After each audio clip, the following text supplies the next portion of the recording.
From architecture to painting and sculpture, literature to live music and theater, Radio 111 presents The Desert Scene, your connection to culture and entertainment in the desert cities. Here's Bonnie G. And welcome to The Desert Scene, and we're very happy to welcome to the show Larry Capeloto. Hope I'm saying that right. Such a pretty last name. Hi, Larry. How are you? Good morning, Bonnie. How are you? Did I say that right? It's Capeloto? Did I say that right? Capeloto. That was great. It was very good. Most people butcher it. And that's what I wanted to make sure I didn't. Capeloto. Okay. So, Larry's a wonderful singer, been around town for quite a while, and he's got this wonderful home base kind of on Mondays at the Indian Wells Resort Hotel every Monday with rotating singers. So you just kicked off this new season. Was it last week, I think? Week before? 2 weeks before was our first Monday. And Sharon Sills was my guest at that time. She's fabulous. And we had a very nice crowd to start the season. Mm-hmm. Yeah, and you have rotating singers. All of them are my buddies. They're all fabulous. Leslie Tennaro, Darcy Daniels, Christy King, Sharon Sills, all wonderful, wonderful singers. And how long have you been there? And tell people the genesis of how this Monday night thing came to be. Well, to start out, I've been there. This is my 7th season of doing my individual show. Mm-hmm. Prior to that, I spent the last 17 years with the Ted Herman Orchestra Big Band. Mm-hmm. And they played at the hotel for like 4 years on Sundays. And I was Ted's featured vocalist. Mm-hmm. And the hotel called and said, "Hey, we'd like you to take Mondays over. Are you interested?" And I said, "Wonderful. I love it." And at that time, Ted was phasing out, and so the timing was perfect. And so I took over Mondays, and it's been very successful ever since. And I love my Mondays. Yeah. My ladies love their Mondays that work with me because that leaves their weekends wide open for other gigs. Right. So tell people, let's go back, talk a little bit about your beginnings. Where are you from originally, and did you start singing as a kid? Tell us a little bit about how you started. I was born in Seattle, Washington, and got started singing in high school. I was with a quartet called the Dreamers. Okay. Then I went into the service, and I did some singing in the service. I came back and started doing nightclub shows in Seattle with a comedian named Jerry Moreno, and we were called Larry and Jerry. And that was at a time that Martin and Lewis, and there were a lot of duos working at that point. Mm-hmm. So it was successful.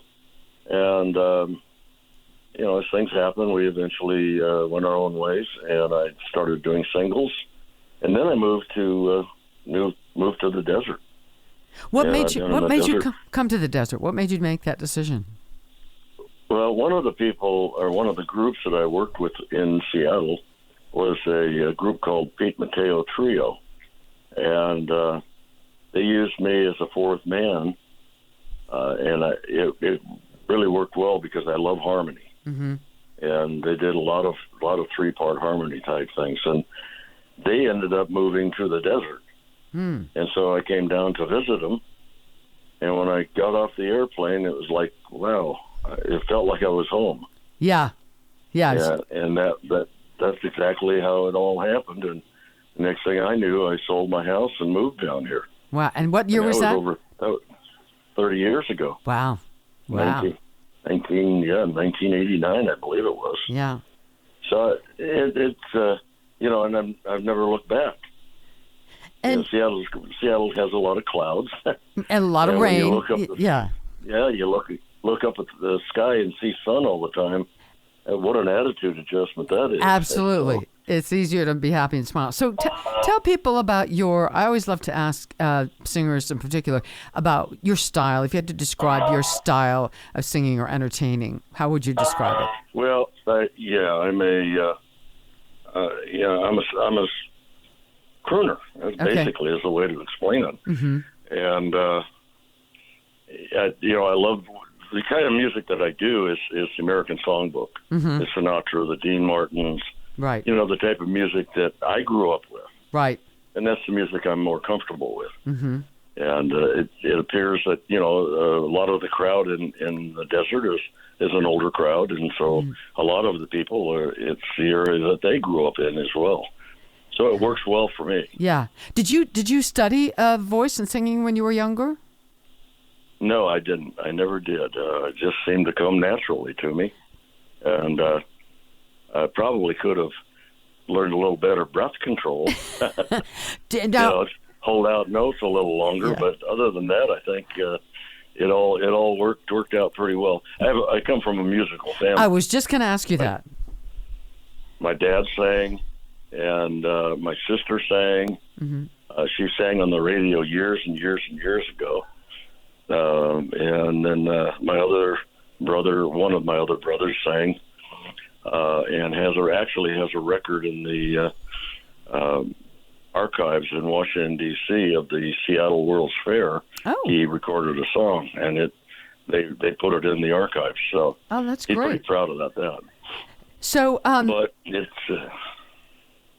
no. Go ahead. I'm sorry. So what are a couple of your go-to songs, your favorite songs, if you're going to do either a Monday night or let's say you're going to go to somebody else's open mic or gig and they say, hey, Larry, come on up and sing something. What are a couple of your go-to songs that you really love to do? Well, it's always going to be a Sinatra or a Dean Martin song. Okay. My favorite song, of course, is My Way. It always has been. Okay.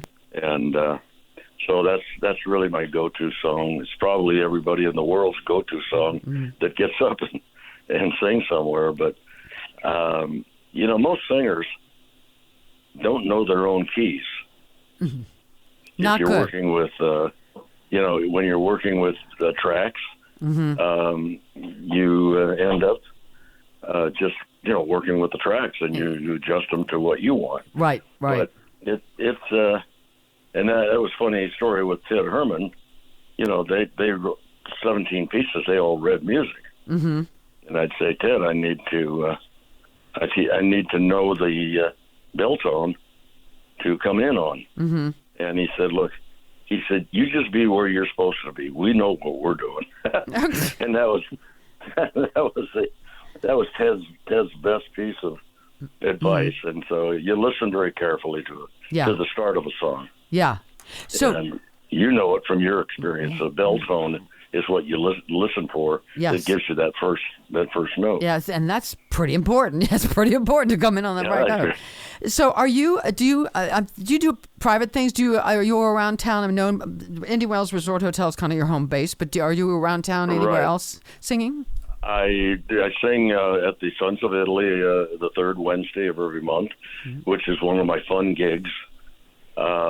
And I actually do comedy that night. I made the mistake of telling a few jokes one night before I started singing, and now people say, "Are you going to tell jokes tonight?" They expect it. Yeah. I'm a singer. Yeah. They say we love your jokes. So now I'm a partial comedian, and I ended up opening a show for Rose Kingsley down here as a comedian. About a month ago, where I did 10 minutes of stand-up at the opening of her show. Yeah. So I love to do everything. One thing I like to ask other performers is when you get time off. I mean, I know a lot of performers are really busy. You don't have that much time off necessarily, but if you get some time off and you get a night where you're with your wife or friends from out of town and you say, "Let's go hear some music somewhere," and you go see someone else, another performer. Yes, we do. What do you look for? What are you hoping to see or hear from another singer when you're in the audience? You watch very carefully of how they connect with the audience and what they've done to connect with the audience. And, oftentimes you can get a tip that really works, for you when you're trying to connect with your audience. And, when you're up there and they're watching you, you better be connecting with them or it's going to be a tough night. Yeah. Speaking of that, this is another question I'd love to ask singers because I get so many different answers on this. the idea of sometimes during a song with a singer closing your eyes. I've heard a lot of differing opinions on that. Some people say you should never do it because you're blocking out your audience. And some people say, well, it's okay if you're really into the song and it's emotional. How do you feel about that? I don't like closing my eyes, and what you said earlier, because you lose that connection with your audience briefly. Mm-hmm. A song is interpreted the way that you read those lyrics. Mm-hmm. Everybody will sing a song differently as to how they feel about what the lyrics say. Right. And that's the key as far as I'm concerned. I feel my music the way I read it. I'm telling the story that I think it says. Right. And it seems to work. Mm-hmm. And I love the other thing I love to do is country. I love country music. I have for a long time, and so I do.